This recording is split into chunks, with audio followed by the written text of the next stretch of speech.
આજના વિડીયોમાં હું તમને ફક્ત એક રૂમાલથી ખૂબ જ સહેલી રીતે 4 થી 5 જ મિનિટમાં ખૂબ જ ઉપયોગી વસ્તુ બનાવવાનું બતાવીશ, તો વિડીયોને એન્ડ સુધી જોજો। તો ચાલો વિડીયોને સ્ટાર્ટ કરીએ। તો જો આ રીતના આપણી પાસે રૂમાલ હોય છે ને, એકદમ સોફ્ટ હોય છે, તે આપણી પાસે ઘણા બધા હોય છે। તો આ રૂમાલથી હું તમને ખૂબ જ ઉપયોગી વસ્તુ બનાવવાનું બતાવીશ, તમને ખૂબ જ કામ આવશે અને ખૂબ જ તમને ઉપયોગી થશે। તો આપણે શું કરવાનું, આ રીતે છે ને એક પ્લાસ્ટિકની કોથળી લઈ લેવાની, કોઈ પણ તમે જબલા કોથળી લ્યો ને જે આવે છે શાકભાજીમાં ને, તે પણ ચાલે, ને આ રીતની શોપિંગ બેગ લ્યો ને તો પણ ચાલે।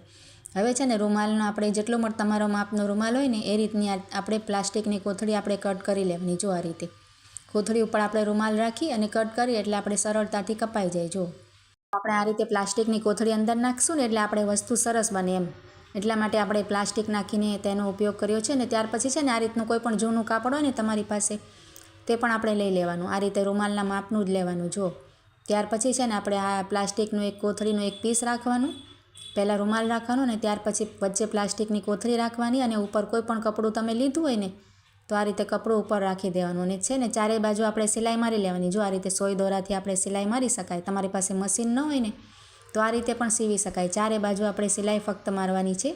તો અહીંયા મેં ચારે બાજુ સિલાઈ મારી લીધી છે, જો મશીન ઉપર સરસ સિલાઈ મારી લીધી છે। હવે આપણે તેને સીધો આ રીતે કરી લેવાનું, અને જે એક્સ્ટ્રા હોય ને આપણે વધારાનું આપણે નીકળ્યું હોય ને આ રીતે, તે છે ને આપણે ઉપરથી કટ કરી લેવાય એટલે સરસ ફિનિશિંગ આવે। જો મેં કટ કરી લીધું છે। હવે ત્યાર પછી છે ને આપણી પાસે કોઈ પણ જૂની ચેન પડી હોય ને થેલાની કે પછી જૂના પર્સની પણ આપણે કાઢી લેવાય। જો અમે છે ને જૂના પાઉચની કાઢી છે, જે કપડાં રાખવાના પાઉચ આવે છે ને, હવે આપણે ડ્રેસમાં આવે છે પાઉચમાં ડ્રેસ રાખીને, તેની જૂની ચેન લઈ લીધી છે। જો આ રીતે સફેદ કલરની હોય છે, તો એ આપણે કોઈ પણ બંને બાજુ છે ને આપણે આ રીતે ચેન ફિટ કરી લેવાની। જો સોય દોરાથી કરો તમે કે પછી સિલાઈ મશીન ઉપર કરો, કોઈ પણ બે સાઈડ ઉપર આ રીતે એક એક ભાગ ચેનનો જે છે ને એ આપણે સીવી લીધું છે। જો આ રીતે હવે છે ને સિવાઈ જાય ને આપણે ચેન, ત્યાર પછી તેને છે ને આ રીતે આપણે ફોલ્ડ કરવાનું। જો રૂમાલ આપણે જે રેડી કર્યો છે ને તેને આ રીતે સેન્ટરથી આપણે વચ્ચેથી આ રીતે ફોલ્ડ કરી દેવાના, બંને ભાગ આ રીતે લઈને, અને ત્યાર પછી જે આપણે ચેન નાખી છે તેનું રનર છે ને આપણે તેની જે ક્લિપ છે ને આ રીતે બંધ કરવાની, તેને આપણે અંદર નાખી દેવાની। જો આપણે જે ચેનમાં પરોવી દેવાય, જો આ રીતે બંધ કરવાનું હોય છે ને તે આ રીતે પરોવી અને વચ્ચે લઈ લેવાનું આપણે, અને ત્યાર પછી તેને છે ને ઊંધું કરી નખાય આપણે। જો આ રીતે તો આપણે બંને બાજુ સિલાઈ મારવા થાય ને સહેલાઈથી, એટલે આ રીતે ઊંધું કરી નાખીએ તો સરળતાથી સિલાઈ મારી શકાય। જો આ રીતે મેં ઊંધું કરી નાખ્યું છે। હવે આપણે બંને બાજુ સીવી લેવાનું, તો ખૂબ જ સરળ છે બનાવવાનું અને ખૂબ જ સરસ ઉપયોગી વસ્તુ બને છે। જો મેં બંને બાજુથી સિલાઈ મારીને તૈયાર પણ કરી લીધું છે, ફક્ત મેં 3 થી 4 મિનિટમાં જ તૈયાર કરી લીધું છે। જો આ રીતે મેં સીધું કરી નાખ્યું છે, સિલાઈ મરાઈ જાય ને એટલે આ રીતે સીધું કરી નાખવાનું, તો આ રીતે આપણું સરસ એકદમ સરસ મજાનું પાઉચ બની ગયું છે। જો આ રીતે આપણે તેનો ખૂબ જ ઉપયોગ તમને બતાવું છું, ઘણા બધા ઉપયોગમાં આપણે તેને લઈ શકાય। જો આ રીતે મોબાઈલ આપણે બહાર જઈએ ક્યાંક પણ, તો આ રીતે પરસમાં આપણે તેને મોબાઈલને અંદર પાઉચમાં આવી જાય। જો સરસ, તો તમને આ સારી લાગી હોય તો જરૂરથી લાઇક કરજો અને તમે બનાવજો જરૂરથી, ખૂબ જ ઉપયોગી છે અને ખૂબ જ બનાવવાનું સરળ છે।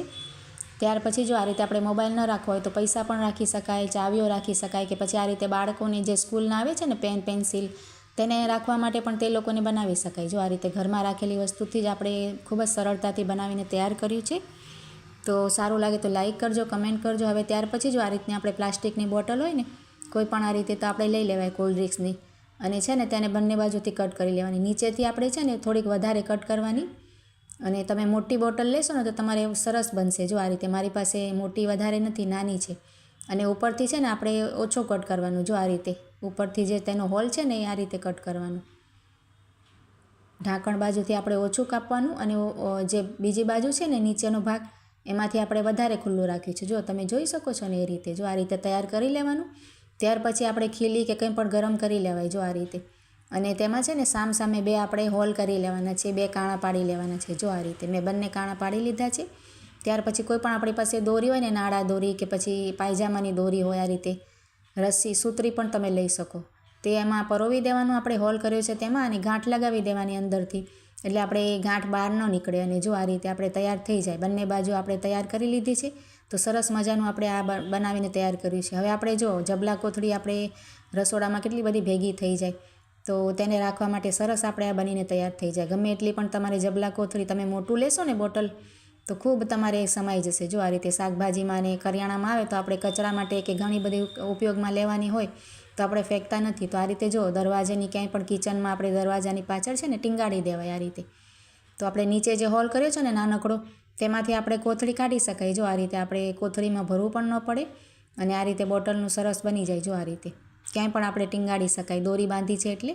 આઈડિયા કેવા લાગે જરૂરથી કમેન્ટ કરજો, લાઇક કરજો અને મારી ચેનલને સબસ્ક્રાઈબ કરજો. તો ચાલો મળીએ નવા વિડીયોમાં.